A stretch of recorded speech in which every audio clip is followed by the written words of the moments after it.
The August sun beat down on Hangtown, California, with merciless intensity, turning the canvas tent into an oven where Beatrice Nelson sat hunched over her sewing, sweat beading on her forehead as she carefully stitched the hem of a cotton dress that some miner's wife had commissioned. The year was 1853, and the gold rush had transformed this ramshackle collection of tents and rough wooden buildings into something resembling civilization, though barely. Beatrice had arrived 6 months earlier after her father died of cholera on the wagon train west, leaving her alone at 19 years old with nothing but a needle, thread, and the skills her mother had taught her before consumption took her 3 years prior. She had set up her seamstress business in this sweltering tent because it was all she could afford, working dawn to dusk mending clothes, taking in waistbands, and occasionally making new garments when someone struck it rich enough to afford such luxury. The tent flap opened, letting in a brief gust of hot air that somehow felt cooler than the stifling interior. Beatrice looked up, squinting against the sudden brightness, and saw a tall figure silhouetted against the glare. As her eyes adjusted, she made out a cowboy, dusty from the trail, with dark hair that needed cutting and eyes the color of winter sky. He held his hat in his hands respectfully, turning it by the brim as he stepped inside. "Madam," he said, his voice deep and surprisingly gentle for a man who stood well over 6 feet tall. "I heard you do mending. Got a shirt that needs repair if you have the time." Beatrice set down the dress she had been working on and stood, smoothing her own worn skirt. "I have time. Let me see what needs doing." He pulled a folded shirt from the saddlebag slung over his shoulder. The fabric was good quality cotton, but there was a long tear along the sleeve, and several buttons were missing. As he handed it to her, their fingers brushed briefly, and Beatrice felt an unexpected warmth that had nothing to do with the temperature. "Can you fix it?" he asked, watching her examine the damage. "Of course. The tear will need careful stitching to make it strong, and I will need to find buttons that match. It will be ready in 3 days." 3 days, he repeated, nodding slowly. "I am Kyle Vance. I work the cattle ranch about 5 miles north of town, the one old Mr. Henderson owns. I will be back in 3 days then." "Beatrice Nelson," she replied, meeting his eyes. They were kind eyes, she noticed, with lines at the corners that suggested he smiled often, though his expression was serious now. Kyle put his hat back on, tipping it to her. "Miss Nelson, thank you for taking the work." He turned to leave, then paused at the tent entrance. "You ought to have a real building. This heat cannot be good for working." Before she could respond, he was gone, leaving her holding his shirt and wondering why his simple observation had touched something tender inside her chest. Everyone knew she worked in a tent. It was obvious. But he was the first person who had acknowledged that it might be difficult, that she might deserve better. Beatrice returned to her work, but found her mind wandering to the tall cowboy with the gentle voice and winter sky eyes. She forced herself to focus on the dress she was finishing, completing it by the time the sun began its descent toward the western mountains. Her next customer would arrive in the morning to collect it, and then she could start on Kyle Vance's shirt. That evening, as she ate her meager supper of bread and beans, she examined his shirt more carefully. The quality of the fabric told her he was not just any ranch hand.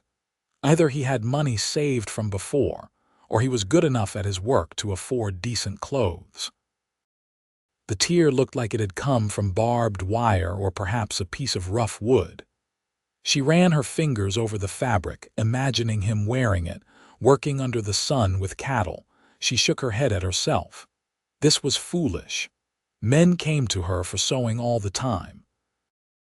There was nothing special about Kyle Vance, but even as she thought it, she knew it was a lie.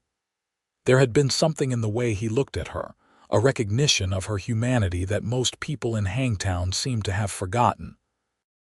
To them, she was just the seamstress in the tent, a pair of hands to do work they needed done. The next morning brought the usual parade of customers. Mrs. Chen, whose husband ran the general store, came to collect the dress Beatrice had finished and commissioned another. 2 miners needed trousers patched. A woman who worked at one of the saloons brought in a fancy dress that needed the bodice taken in. Beatrice worked steadily through the day, her needle flashing in the dim light that filtered through the canvas. By the second day, she allowed herself to start on Kyle's shirt. She selected buttons from her carefully hoarded collection, finding 4 that matched the remaining ones closely enough that no one would notice the difference unless they looked very carefully. The tear in the sleeve required patient work, drawing the fabric together so neatly that the repair was nearly invisible. As she worked, she caught herself wondering about him more than was proper. Was he married? He had not worn a ring, but not all men did. Did he have family back east?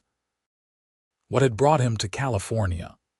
On the afternoon of the 3rd day, she had just finished pressing the shirt with her heavy iron, heated on the small stove she used despite the weather, when the tent flap opened again.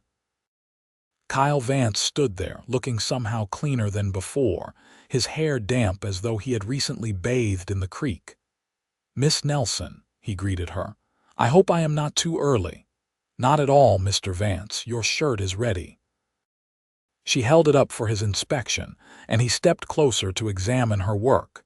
He was near enough that she could smell soap and something else, something clean and masculine. "I cannot even see where the tear was," he said, genuine amazement in his voice. He ran his finger over the sleeve, then looked at the buttons. "And the buttons match perfectly. You are very skilled, Miss Nelson. Thank you. That will be 50 cents. He reached into his pocket and pulled out not 50 cents but a silver dollar, pressing it into her hand. "For the quality of the work, Mr. Vance, that is too much." "It is exactly right," he said firmly. "Good work deserves fair pay." He took the shirt from her and held it for a moment, not moving toward the exit.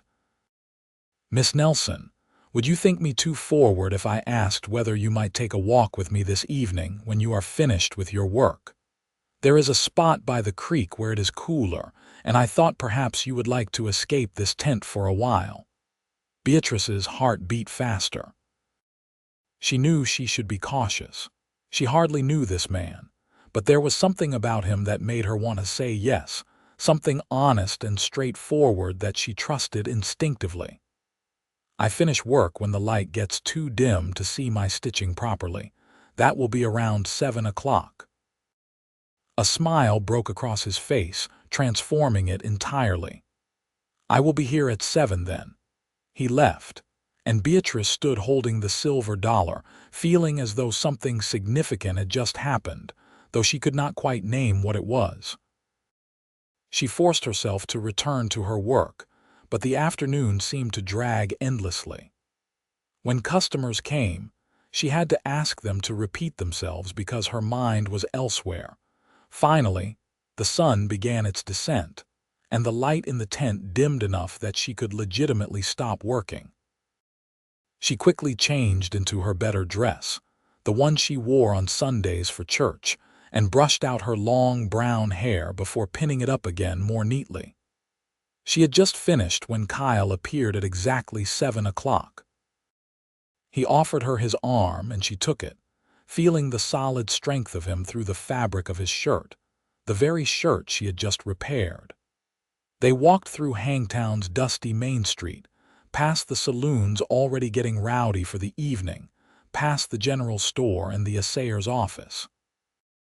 The town seemed rougher in the evening light, more dangerous, but with Kyle beside her, Beatrice felt safe.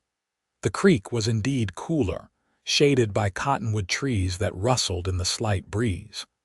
The water burbled over smooth stones, and somewhere nearby a bird sang its evening song. Kyle led her to a flat rock near the water's edge, and they sat down together. "How long have you been in Hangtown, Miss Nelson?" he asked. "6 months. I came with my father on a wagon train from Missouri. He died 2 days after we arrived. Cholera." She said it matter-of-factly, though the grief still lived in her heart. "I am sorry. That must have been very difficult." "It was. But I had to keep living, so I set up my business. It is not much, but it keeps me fed and housed." Kyle picked up a smooth pebble and tossed it into the creek, watching the ripples spread. "I came from Texas 2 years ago. Worked on a ranch there with my father and brothers, but there were too many of us trying to make a living on the same land. When I heard about California and the opportunities here, I figured I would try my luck. Not at gold mining, though. I know cattle and horses, so that is what I do." "Do you miss Texas, your family?" "Sometimes, but I like it here. The land is different, more varied. And Mr. Henderson is a fair man to work for. He pays well and does not cheat his hands." He turned to look at her directly. "What about you? Do you miss Missouri?" "I miss what was there before. My mother died 3 years ago, and my father was never quite the same after. He thought coming west would give us a fresh start, but the journey was harder than he expected. I miss having a home, I suppose, more than any particular place." They sat in comfortable silence for a while, listening to the water and the evening sounds. Finally, Kyle spoke again. "You should not have to work in that tent. It is not right, you being skilled as you are and working in such conditions." "It is what I can afford, Mr. Vance." "Kyle, please call me Kyle. Then you should call me Beatrice." He smiled at that. "Beatrice. It is a beautiful name." He stood and offered his hand to help her up. "It is getting dark. I should walk you back before the town gets too rough." They walked back slowly, neither seeming eager to end the evening. When they reached her tent, Kyle turned to face her. "May I call on you again, Beatrice? I would like that." "Tomorrow evening?" "Yes." He touched the brim of his hat to her and walked away into the deepening twilight. Beatrice entered her tent feeling lighter than she had in months, perhaps years. She prepared for bed with a smile on her face, lying down on her narrow cot and thinking about winter sky eyes and a gentle voice that said her name like it mattered. Kyle came the next evening, and the evening after that. They walked by the creek and talked about everything and nothing. He told her about growing up in Texas, about learning to ride before he could properly walk, about the wide open spaces and the cattle drives.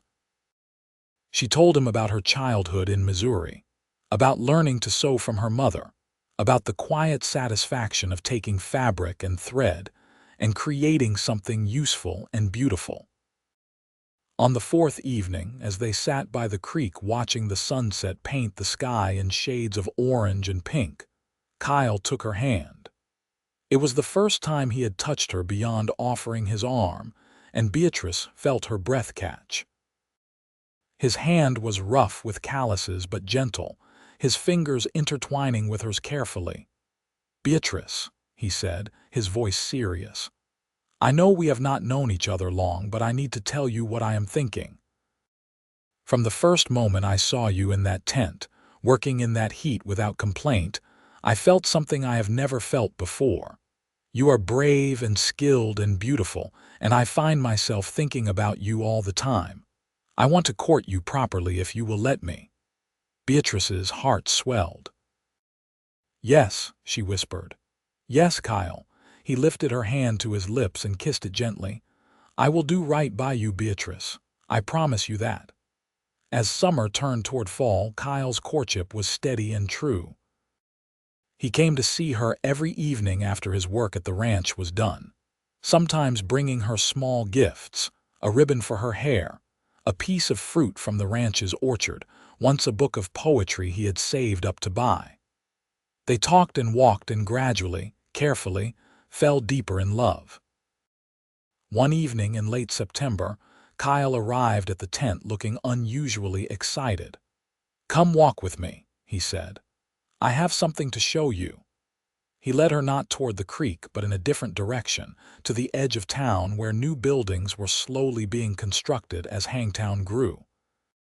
He stopped in front of an empty lot on the main street, not far from the general store. "What do you think of this spot?" he asked. Beatrice looked around. It was a good location with plenty of foot traffic passing by. "It seems nice." "Why do you ask?" Kyle pulled a folded paper from his pocket. "Because I bought it. Well, I will own it once I make the final payment, but it is mine. Ours if you want it." "Kyle, I do not understand." He took both her hands in his. "Beatrice, you cannot keep working in that tent. The heat in summer and winter is coming, which will be even worse. You need a proper shop, a real building where people can come to you and where you can work in comfort. So I am going to build you one." Beatrice stared at him, unable to process what he was saying. "Build me a shop, Kyle, that must cost a fortune. You cannot possibly afford it." "I have been saving my wages since I came to California. I live simply at the ranch and have few expenses. I have enough to buy the land and the materials. Mr. Henderson is going to let me take time to do the building work myself. I know basic carpentry. It will not be fancy, but it will be solid and weatherproof." "But why? Why would you do this?" Kyle's expression was tender as he looked at her. "Because I love you, Beatrice. I have loved you since that first day, and every day since has only made it stronger. Because you deserve better than that tent. Because I want to build you something that will last, something that shows you how serious I am about a future together." Tears filled Beatrice's eyes. "Kyle, I love you too, but this is too much. What if something happens? What if you change your mind?" "I will not change my mind, and nothing is going to happen except us building a life together." He reached into his pocket again and pulled out a simple ring, silver with a small turquoise stone. "This was my mother's. My father gave it to me when I left Texas, told me to save it for when I found the right woman. Beatrice Nelson, will you marry me?" Beatrice could not speak through the tears, so she simply nodded, and Kyle slipped the ring onto her finger. It fit perfectly, as though it had been waiting for her all along. He pulled her into his arms, and she rested her head against his chest, feeling his heart beat strong and steady. "We will build the shop first," he said. "Then we will get married and you can work in a proper place. Does that sound good to you?" "Yes," she whispered. "Yes, it sounds like a dream." The next weeks were a flurry of activity. Kyle spent every spare moment working on the shop, and Beatrice watched it take shape with wonder. First came the foundation, then the frame, rising like a skeleton against the sky. Other men from the ranch came to help sometimes, and slowly the building became real. Walls went up, a roof went on, a door was hung, and windows installed. Kyle built a counter for Beatrice to work at and shelves to hold her supplies. He made a sign that said "Nelson's Fine Sewing" and hung it above the door. During this time, Beatrice continued working in her tent, but her heart was elsewhere, watching her future take physical form. She wore Kyle's ring constantly, and when customers noticed it and asked about her engagement, she spoke of her cowboy with such obvious love that even the hardest miners smiled. On a crisp October morning, the shop was finished. Kyle came to the tent early, before Beatrice had opened for business. "Come see," he said simply. She walked with him to the shop and stood in front of it, taking it in. The building was simple but beautifully made, with care evident in every board and nail. Kyle opened the door and gestured for her to enter first. Inside, everything was clean and new. The counter ran along one wall, with the shelves above it. Windows on two sides let in abundant light. There was a small stove for heat in the winter and for heating her pressing iron. In one corner, Kyle had even built a small private changing area where customers could try on garments. "Kyle," Beatrice breathed, "it is perfect. It is absolutely perfect." He stood behind her, his hands on her shoulders. "You like it, like it. I love it. I cannot believe you did this for me. I would do anything for you, Beatrice." He turned her to face him. "Now we can set a date for the wedding." They chose the first Sunday in November, giving Beatrice time to move her business into the new shop and make herself a wedding dress. The dress became her passion project, the finest thing she had ever sewn. She used fabric she had been saving since Missouri, cream-colored cotton with tiny flowers embroidered along the hem. The bodice was fitted, the sleeves long and simple. She sewed it all by hand in her new shop, each stitch placed with love and care.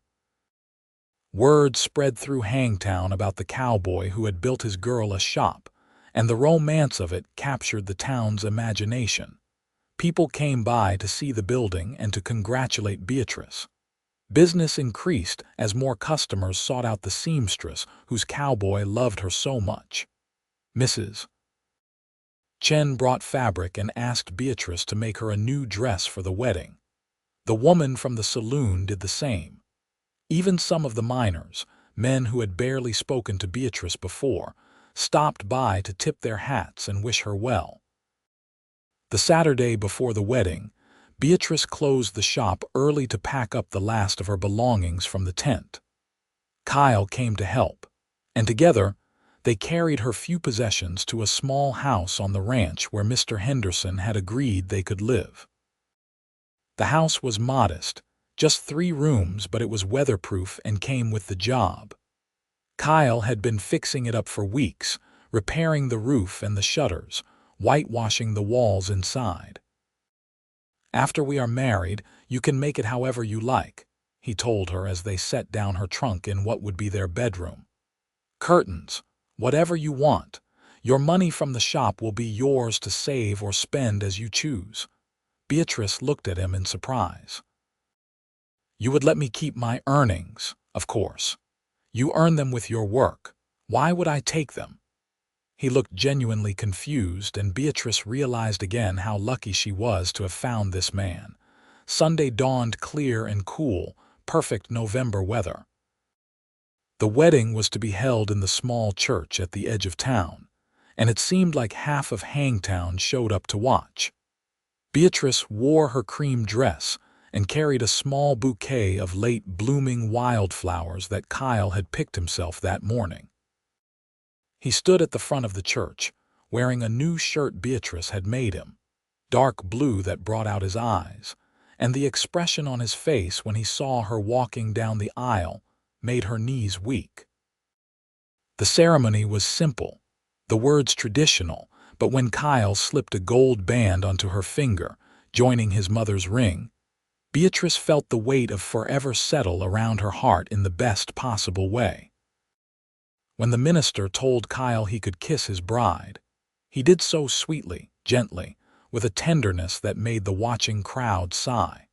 After the ceremony, the celebration moved to the town's meeting hall, where tables had been set up with food that everyone had contributed. There was music and dancing, and Kyle held Beatrice close as they swayed to a fiddle's tune, his chin resting on top of her head. "Are you happy?" he murmured. "Happier than I ever thought possible," she replied. As the sun set, they slipped away from the party and rode together to their new home. Kyle carried her over the threshold, both of them laughing, and set her down gently in the front room. The house was dim, lit only by the moonlight through the windows, but it felt warm and welcoming. "I love you, Beatrice Vance," Kyle said, cupping her face in his hands. "And I love you, Kyle Vance." Their wedding night was tender and sweet, a discovery of each other that felt both exciting and perfectly right. Afterward, lying in their bed with Kyle's arms around her, Beatrice marveled at how her life had changed.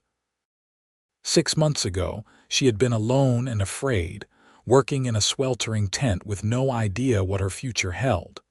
Now she had a husband who loved her, a beautiful shop and a home. She had found not just survival but happiness. The months that followed were busy and good. Beatrice's shop thrived. her reputation for quality work spreading beyond Hangtown to other nearby settlements. She hired a young woman named Sarah to help with the simpler mending work, giving Beatrice more time for the complex garments that paid better. The money she earned, she saved carefully, thinking of the future. Kyle continued working at the Henderson ranch, and he was good at it. Mr. Henderson made him foreman in the spring, which came with more responsibility and better pay. In the evenings, Kyle would come home tired and dusty, and Beatrice would have supper waiting. They would eat together and talk about their days, and the simple domesticity of it filled Beatrice with contentment. They talked about children, both wanting them but agreeing to wait a little while to establish their life together more firmly first. Meanwhile, they enjoyed being just the two of them, learning each other's habits and preferences, building the foundation of their marriage. One thing that struck Beatrice repeatedly was how Kyle treated her as an equal partner. He asked her opinion on decisions and listened to her answers. He never diminished her work or suggested she should stop once they were married. When she proposed they save money together for buying their own piece of land someday, he agreed enthusiastically, and they opened an account at the bank in both their names. Summer came again, and with it the brutal heat, but Beatrice worked in her shop with its windows open to any breeze and felt grateful beyond words. She thought sometimes of that tent and how different her life might have been if Kyle had not walked through the flap that August day. In July, a cattle baron from San Francisco came through Hangtown looking to buy stock, and Mr. Henderson invited Kyle to sit in on the negotiations. Kyle's knowledge of cattle and his honest way of dealing impressed the man, and he offered Kyle a job as a buyer, traveling California to purchase quality stock for his operation. The pay was substantial, nearly 3 times what Kyle earned as foreman. Kyle asked for time to think about it and discuss it with Beatrice. That evening, sitting on the porch of their little house as the sun set, he laid out the opportunity. It would mean travel, he said. Sometimes I would be gone for a week or more at a time. But the money is good and we could save it. Buy that land we have been talking about much sooner. Beatrice considered carefully.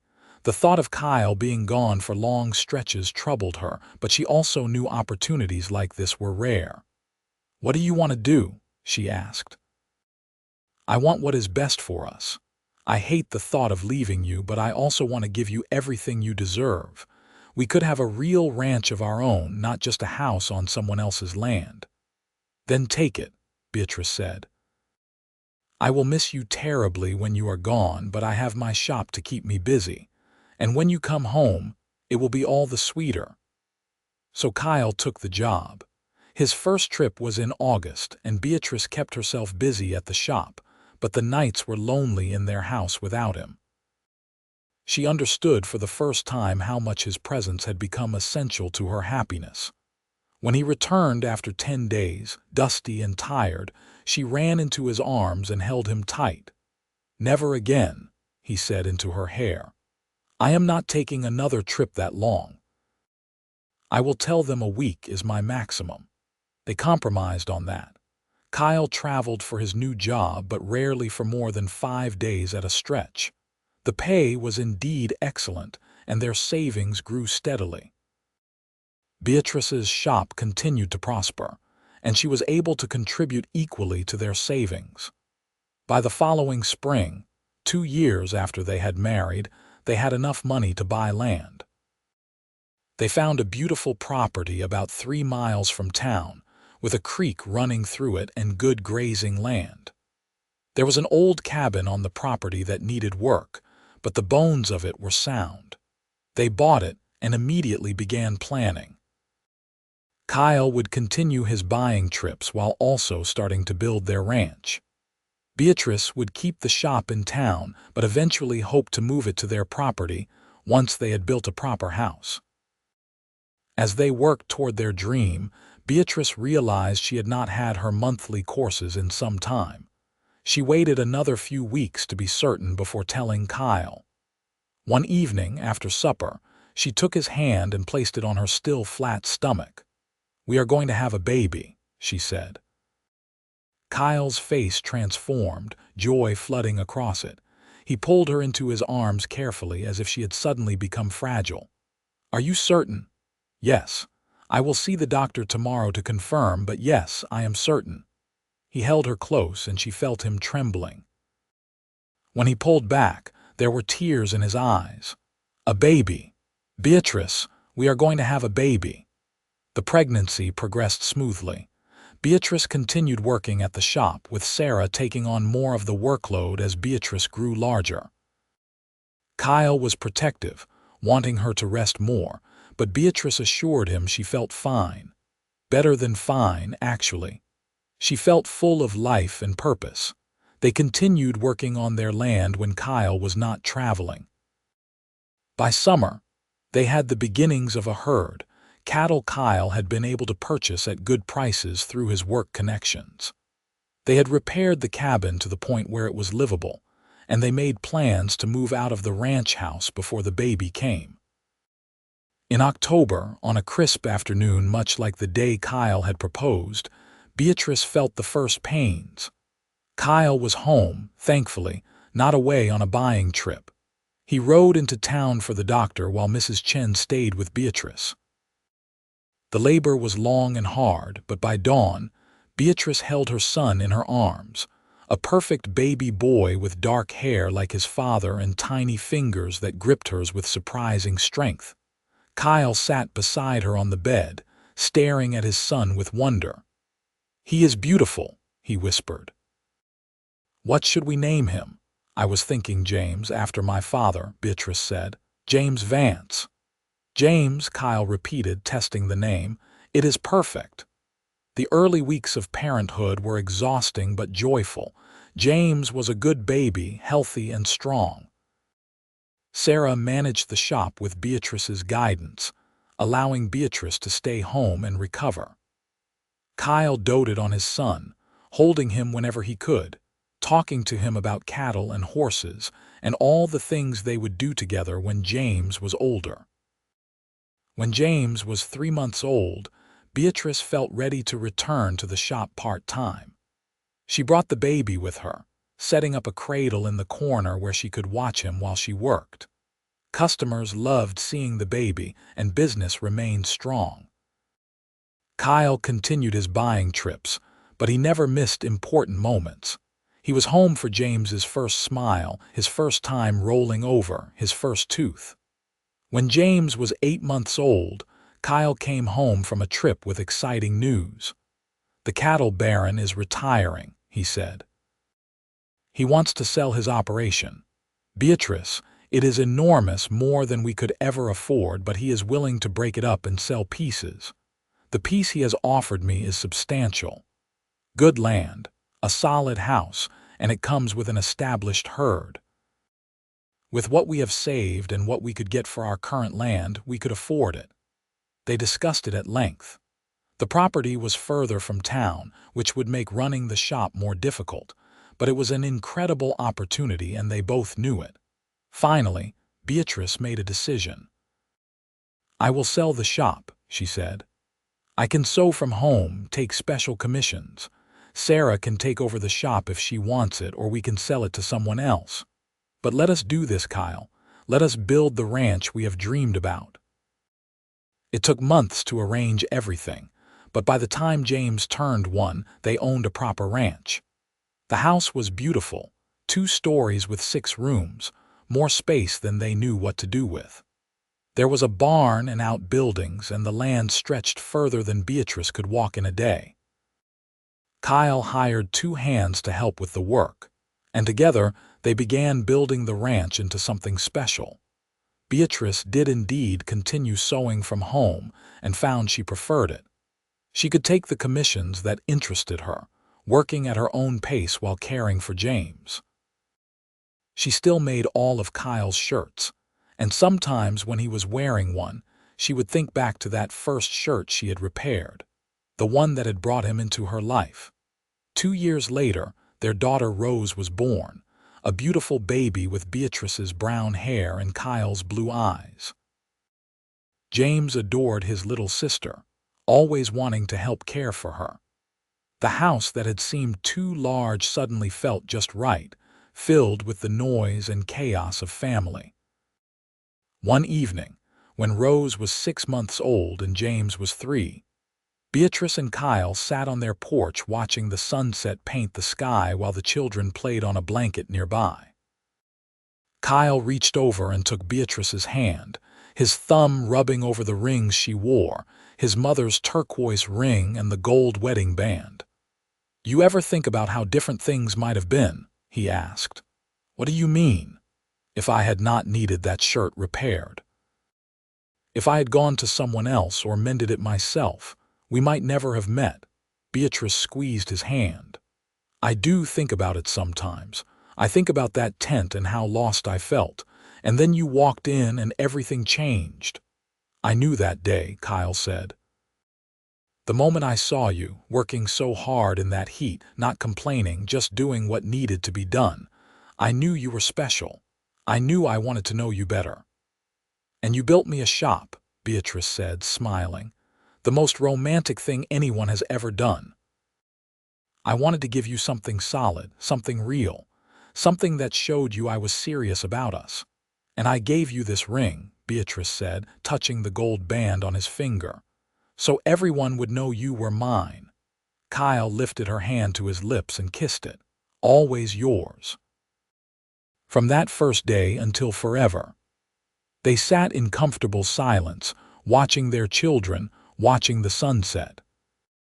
Beatrice thought about the journey that had brought her here, from Missouri to a tent in Hangtown to this beautiful ranch with a man she loved beyond measure and children who filled her heart. It had not been easy. There had been loss and hardship and moments when she had not been sure she would survive. But she had, and she had found not just survival but joy. As the years passed, the ranch prospered. Kyle's reputation as an honest dealer and expert on cattle grew, and they were able to expand their operation. James grew into a strong, capable boy who loved working alongside his father. Rose was spirited and clever, showing an interest in both ranch work and sewing. When she was 5, Beatrice began teaching her the basics of stitching, just as her own mother had taught her. A third child came when James was 6 and Rose was 3, another boy they named Matthew.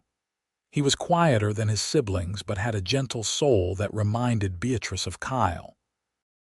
Their house rang with laughter and sometimes tears, with the constant motion of children growing and learning. Beatrice never forgot where she had come from.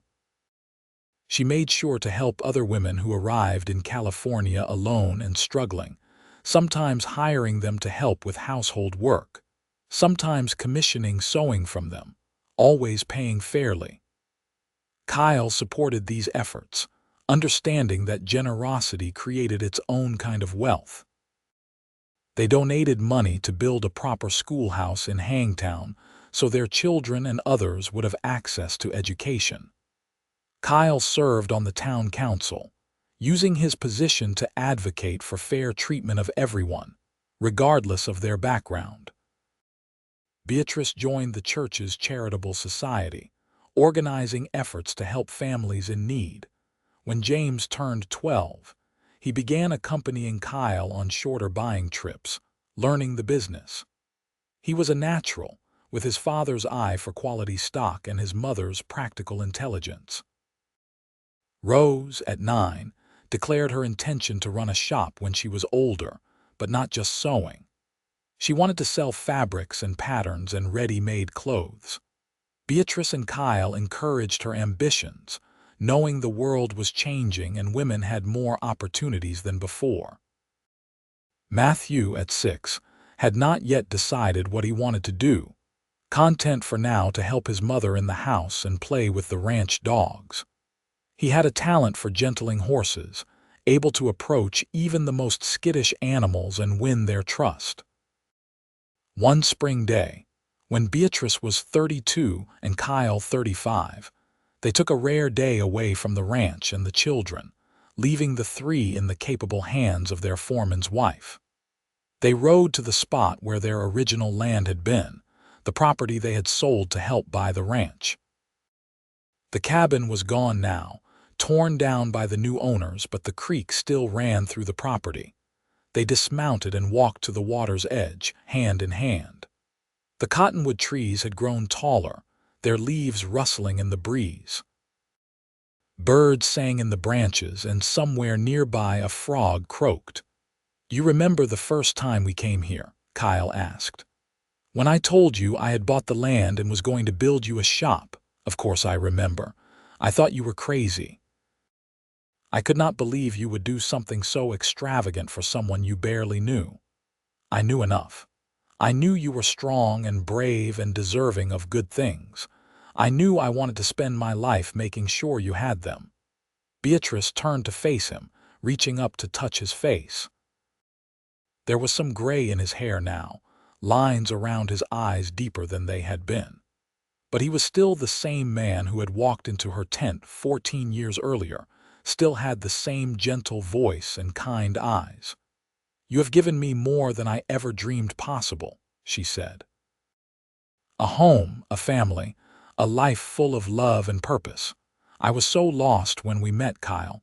You saved me." "We saved each other," he corrected. "You gave me a reason to build something, to work toward a future instead of just existing day to day. You gave me a home in every sense of the word."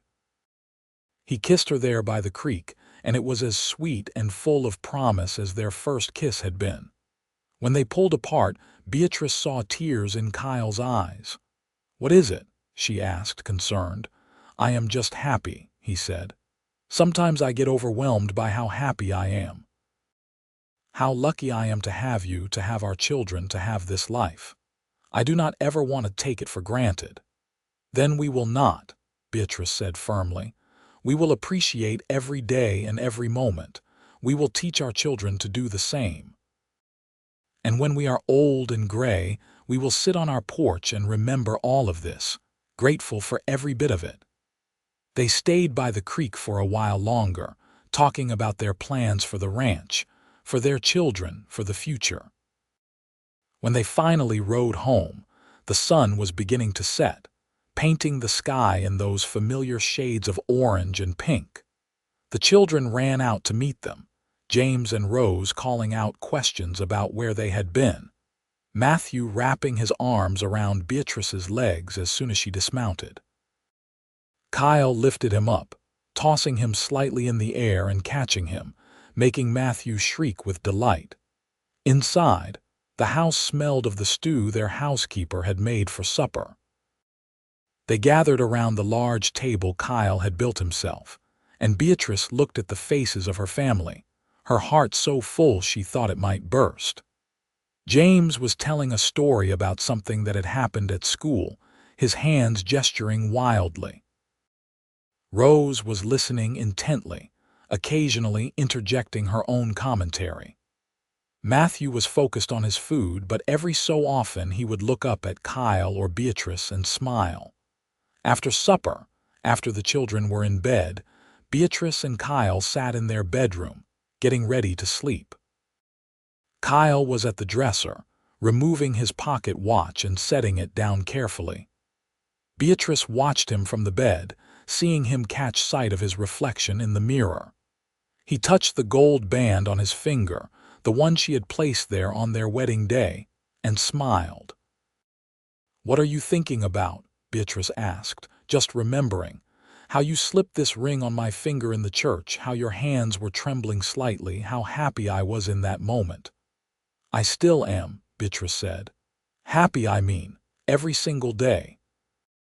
Kyle came to bed and they lay together in the darkness, his arm around her shoulders, her head on his chest. They talked quietly about small things the way they did every night, their voices low and intimate. Eventually they fell silent, drifting toward sleep, comfortable and content. The years continued their steady march. James grew into a man, tall like his father and steady in his ways. At 20, he took over more of the ranch operations, allowing Kyle to step back slightly, though Kyle never fully retired. He loved the work too much, loved the land and the cattle and the life they had built. Rose opened her shop in Hangtown when she was 18, though she lived at home and rode in each day. It was wildly successful, her combination of her mother's eye for quality and her own business sense proving unstoppable. She carried fabrics and notions, ready-made clothes and custom orders. Women came from miles around to shop there. Matthew stayed on the ranch, becoming the head wrangler and horse trainer. He developed a reputation for being able to work with even the most difficult horses, his patience and gentle nature winning them over.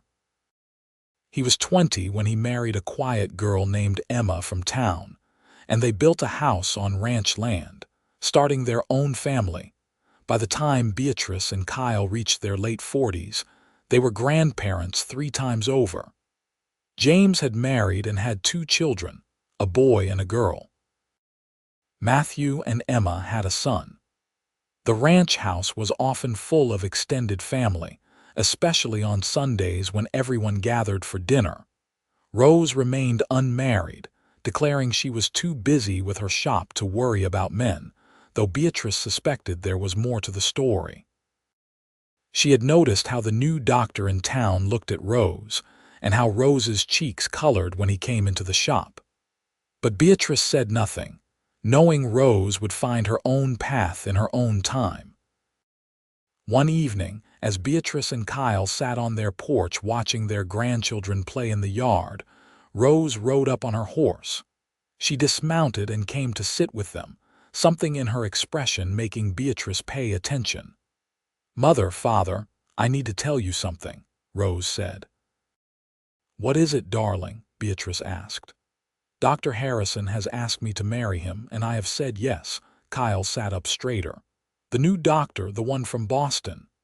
"Yes, he is a good man, father. I know he is from back east, but he wants to stay in California. He loves it here, and I love him." Beatrice reached over and took her daughter's hand. "Then we are very happy for you, Rose." "Absolutely," Kyle agreed, though his voice was gruff. "When is the wedding?" "We are thinking next spring." "Mother, I want you to make my wedding dress if you will, like you made yours." "Nothing would make me happier," Beatrice said, tears filling her eyes. The wedding was beautiful, held in the same church where Beatrice and Kyle had married 27 years earlier. Rose wore the dress Beatrice had sewn for her, cream-colored silk this time instead of cotton, with delicate lace at the collar and cuffs. Dr. Harrison, whose first name was Thomas, looked at Rose with such love that it reminded Beatrice of how Kyle had looked at her on their wedding day. After Rose married, she sold her shop and moved into town with Thomas, setting up a sewing room in their house where she took commissions.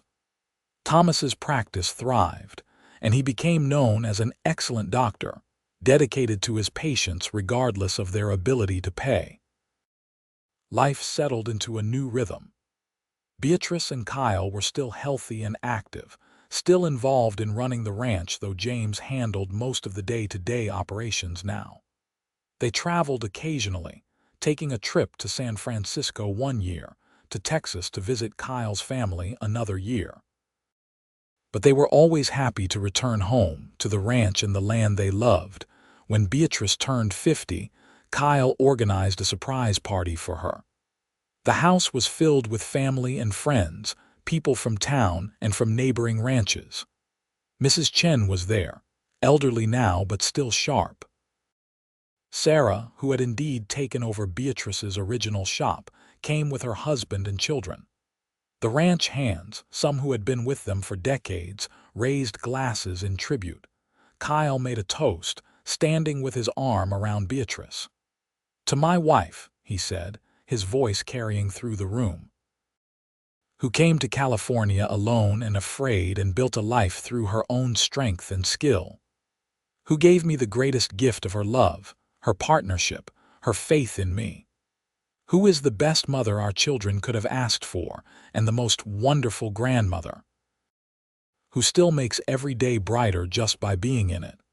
Happy birthday, my love." Everyone cheered and drank, and Beatrice could not stop the tears. Later, after everyone had left and they were preparing for bed, she told Kyle, "That was the second most romantic thing you have ever done for me." "Second?" Kyle asked, pretending to be offended. "What is first? Building me that shop. That will always be first." Kyle laughed and pulled her close. "Then I will have to work harder. You have spent 30 years working hard for us. You do not need to work harder. You just need to keep loving me." "That," Kyle said, "is the easiest job in the world." More years passed, bringing more joy and some sorrow. Kyle's old boss, Mr. Henderson, died at the age of 85, and they attended the funeral, remembering the man who had given Kyle his start in California. Mrs. Chen passed away peacefully in her sleep at 90, and Beatrice mourned the woman who had been one of her first friends in Hangtown. But there were happy times too. More grandchildren were born. James's oldest son joined the ranch operation, learning from his father and grandfather. Rose and Thomas had 3 children, 2 girls and a boy. Matthew and Emma had 2 more sons.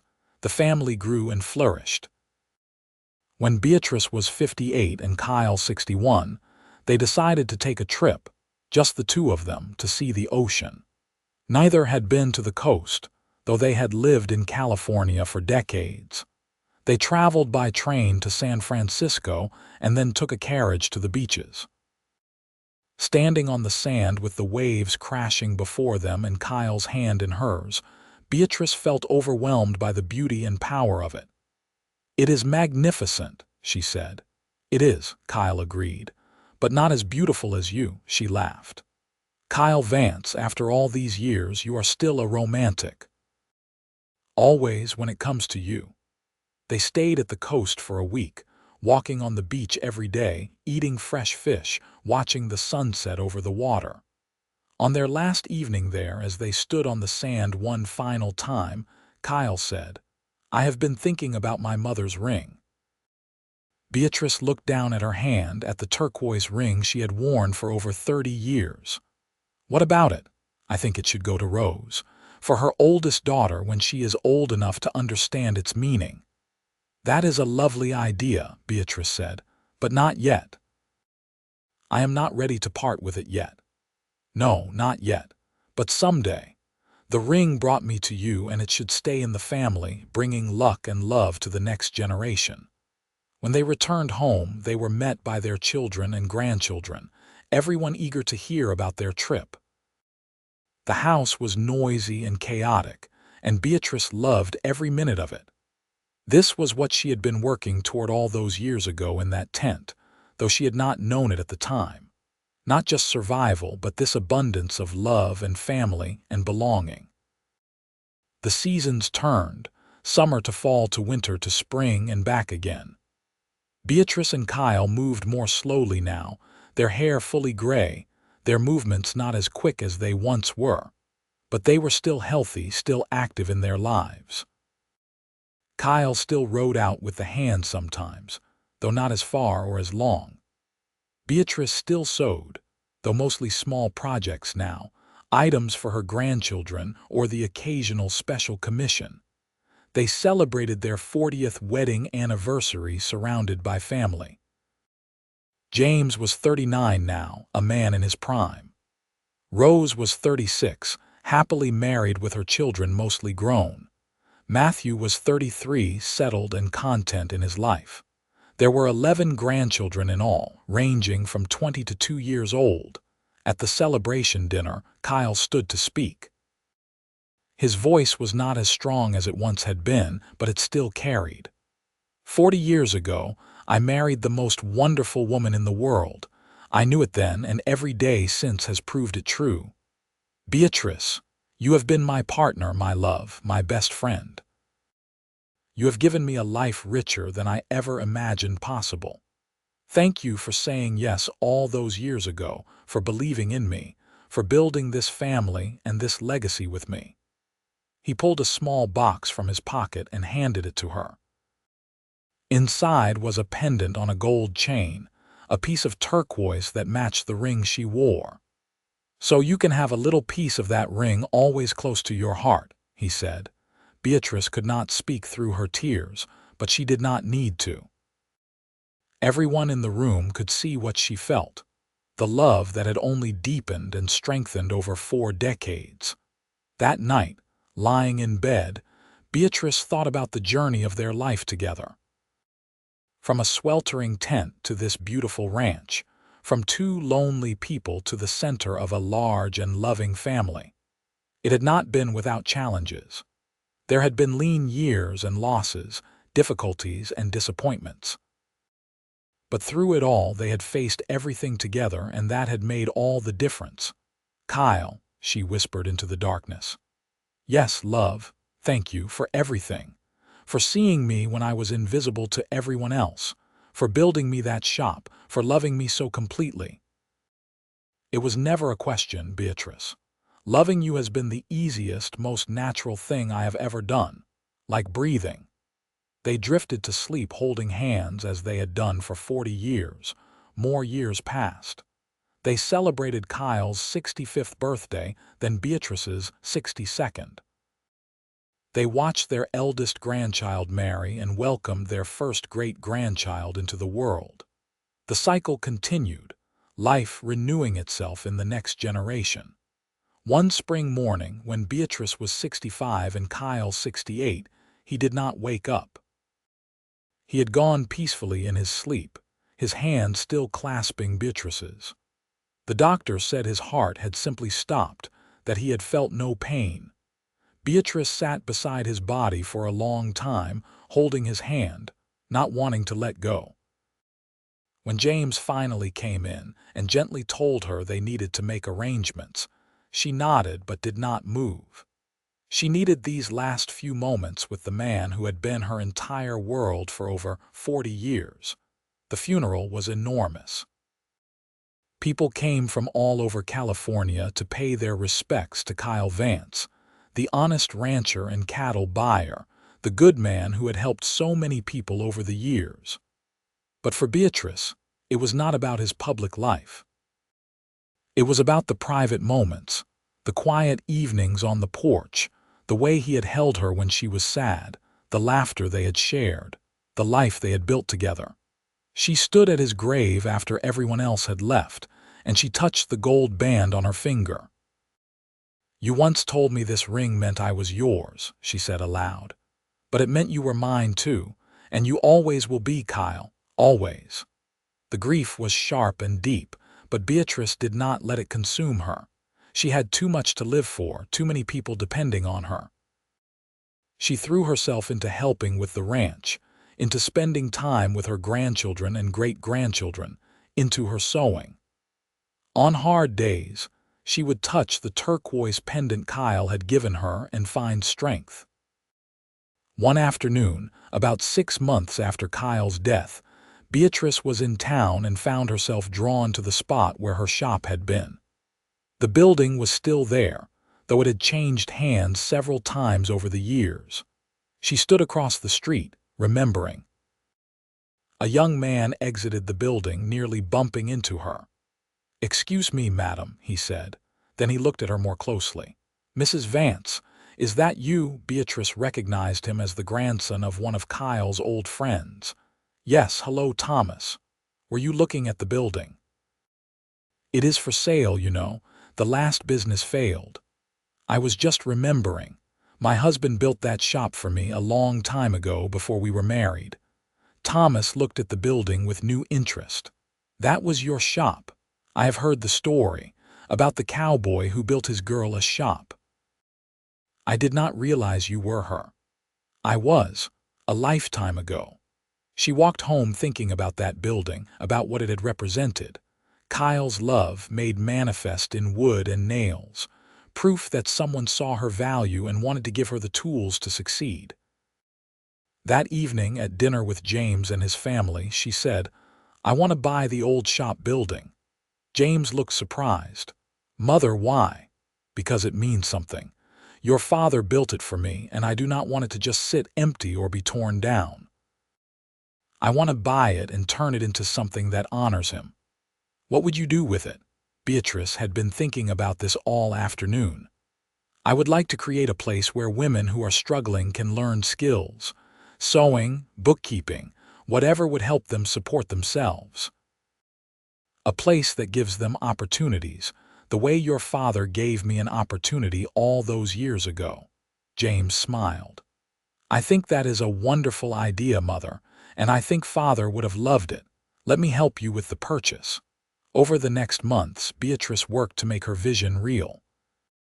She bought the building and spent her own savings renovating it. She hired teachers and created a program.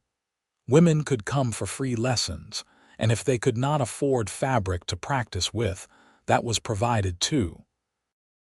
The only requirement was that they work hard and help the next woman who came through the doors. She called it the Vance Center in Kyle's memory. Above the door, she hung a plaque that read, "Built on love and maintained by generosity. All are welcome." The center was an immediate success. Women came from all over, some to learn sewing, some to learn basic reading and mathematics, some just to find community. Beatrice was there several days a week, teaching and encouraging, seeing herself in every struggling woman who walked through the doors. Rose joined her mother in the work, teaching more advanced sewing techniques. Some of the other women in town volunteered their time as well. The center became a beloved institution in Hangtown, a place of hope and possibility. Beatrice lived to be 83 years old, active and engaged until the very end. She spent her last day at the Vance Center, teaching a young woman how to set a sleeve properly. That evening, surrounded by her children, grandchildren, and great-grandchildren, she closed her eyes and did not wake up. They buried her next to Kyle on a hill on the ranch under a large oak tree. Her headstone read, "Beatrice Nelson Vance, beloved wife, mother, grandmother, and friend." She turned thread and love into a legacy. The ranch continued under James's management and eventually passed to his son. Rose's daughter took over running the Vance Center, keeping her grandmother's vision alive. Matthew's sons bred horses that were sought after throughout California. The family Kyle and Beatrice had created continued to grow and thrive, generation after generation. The story of the cowboy who built his girl a shop became part of Hangtown's history, told and retold. But for those who had known them, who had seen Kyle and Beatrice together, it was never just a story. It was proof that love, real and true, could transform lives. That one moment of connection, one choice to see another person's worth, could ripple out through decades and generations. Years later, a great-great-granddaughter of Beatrice and Kyle stood in the Vance Center, learning to sew. She wore a ring with a turquoise stone, passed down through the women of the family. Each one told the story of how it had brought a cowboy to a seamstress in a tent one hot August day. As she made her stitches, careful and precise, she thought about the ancestors she had never met but whose love had created everything she knew. She thought about second chances and new beginnings, about the power of seeing someone truly and choosing to love them completely. Outside, the California sun shone bright and warm, the same sun that had beat down on that tent so long ago. The town had grown, buildings replacing tents, civilization creeping ever forward, but some things remained constant. The human need for connection, for love, for someone to believe in them when they could not believe in themselves. In the building that Kyle had built, women's voices rose in conversation and laughter. Needles flashed in the light, thread pulled through fabric, creating something from nothing, just as Beatrice had done all those years ago. And if you listened carefully, in the quiet moments between the noise, You might hear the echo of a gentle voice saying a name like it mattered, and the soft response of a woman learning to hope again. The legacy of Kyle and Beatrice Vance lived on, not just in the building or the center or the ranch, but in the lives they had touched, the example they had set, the proof they had provided that love, when given freely and completely, could indeed change the world. Their story ended not with grand gestures or dramatic moments, but with the quiet satisfaction of a life well lived, a love well tended, a family well raised, and a legacy well earned. And in the end, perhaps that was the most romantic thing of all.